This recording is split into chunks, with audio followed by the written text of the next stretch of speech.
Hey guys, what's up? So today I'm going to be going through my curly routine, what I do about twice a week I would say. I would say my curl pattern lies somewhere between a 2C and a 3A. I have some ringlets, but they're pretty loose, so yeah. So I know I haven't posted for a while on this channel, but I'm gonna try and revive it because I really love vlogging and I literally always think about it, so let's get started. Hey guys, so yeah, as you can see, my hair is looking a little crazy. It's just been up in a bun typically right before I wash it, or it's in braids, so the curls have definitely fallen out, but it's definitely in need of a wash. So I go into the shower and I saturate my hair. I do kind of rake through it, which sometimes I regret that decision because I'm like, this hurts and I should be waiting to, rake through it until there's conditioner in it, but I think it's just force of habit of years of just like raking through my hair naturally. So I go with my conditioner, the Bouncecurl Super Smooth Cream Conditioner, which I just bought and I really love. And then I'll just rake through my hair with that. And honestly, I don't usually use a co-wash. If I do, I use the As I Am co-wash, which I did run out of, but I'll usually only use that like twice a month if I'm being honest. So yeah, I put in the conditioner and I rake it in, and then I will saturate it by, scrunching some extra water in, and then I do the same thing on the other side. And then I let that sit for the rest of my shower, and then I will just rinse it all out and make sure it's rinsed out thoroughly. And now for styling, I go in with my Giovanni Direct Leave-In, and I just rake that through my entire head. Sometimes I end up using a little too much of this, but I found yesterday it was the perfect amount, about a quarter size, sometimes a little more. And also, if you see those black dots on my chest, that's mascara that came off in the shower. I did not notice they were there. That's all that is. So anyway, I then section my hair into what's gonna be 4 sections, but for now, just the 2 bottom sections of my hair. And I will brush through it with my Denman brush.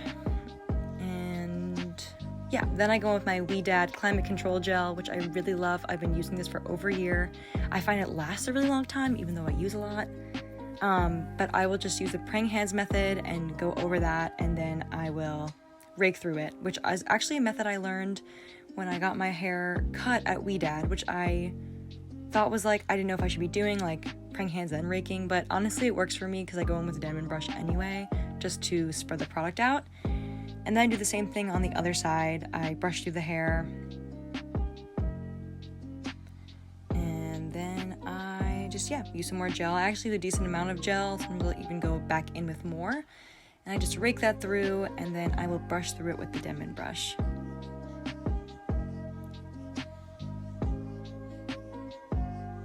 And I just scrunch that. And I'll scrunch it back up, and then I will end up taking down the top section of my hair. And this is actually where I form the part of my hair. If I want a middle part, if I want sort of a side part. Honestly, I kind of do like a little off-center part. Like, it's not a middle part, but it's pretty close. I just find I'm one of those people that looks like a founding father. If I do a middle part, I don't know. I can't do it. It's not my vibe. Sometimes I do, but very rarely. But anyway, with this section, I go in and I rake that through, and then I actually use a Denman brush to form my curls. So I'll wrap it around and twist it, almost like finger coiling or finger curling, which I could never get the hang of.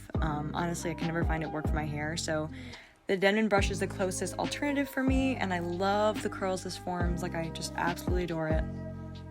And then I'll scrunch that. I find that these curls also last longest. Like, if my hair is up in a bun, like, these curls will still be intact, honestly. And then I do this for the last section, the top section. I don't know what it is with this section of my hair, but I find that it will keep the curls the longest. It's like, whereas with the bottom sections of my hair, sometimes it's really soft and the curls will just fall out, even they'll never even really form a curl, just because the hair is so soft there, it's too fine.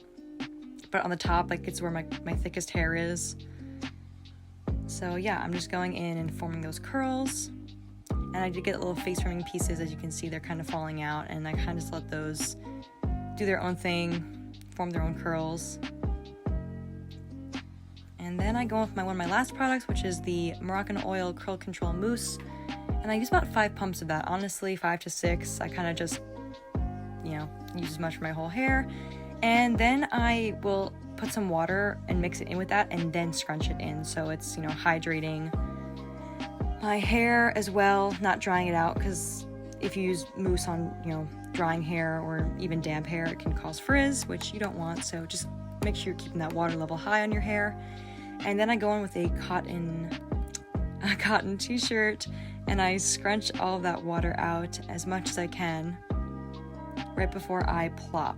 I honestly used to think that plopping my hair used to make it frizzy. I just think that when I first started the curly girl method, my curls weren't fully formed. So if you're someone who plopping hasn't worked for you, try it again a little later on in your curly journey. Here's me modeling the plop, very beautiful. I'll keep that on until like after dinner. And then it's obviously not going to be fully dry. It's still pretty damp, but it has gotten a decent amount of the water out and set my curls pretty nicely. So then I go in with my Conair hairdryer. I go in on a warm setting and the low speed setting. And this is pretty nice.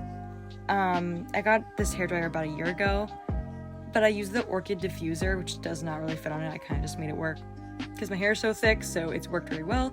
I'll get my roots and then I'll go in with my ends until I'm bored, honestly. Like, I never fully diffuse my hair unless I really have somewhere to go, but even then it's still probably damp.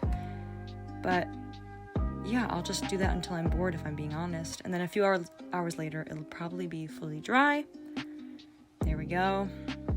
And usually only the roots might be a little damp, but then by the time I shake my hair out, it is good.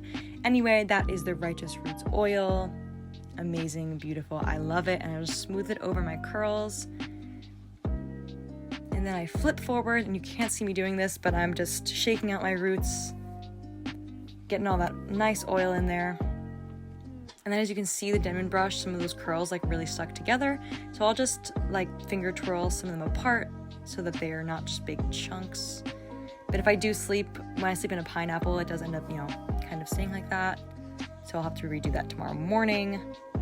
But yeah, that is pretty much the finished product. I was really happy with this wash, and yeah, that's about it. So that is pretty much my routine. This is the final result, and I'm really happy with it. People with curly hair know every time you wash it, it could be a different result, but I've gotten into this routine where it's pretty much foolproof. It'll stay like this every time, and it'll only really frizz if it's really humid outside and I'm outside for a long period of time, because I pretty much have virtually no frizz with this routine, which is amazing. It was always a struggle for me when I was younger. I didn't know what products to put in it, and it would just frizz, and I would just put it, you know, up in a bun or back in some way. So yeah, I'm really happy with the results today, and yeah, thanks for watching this video, and I hope to see you guys in the next one. Bye.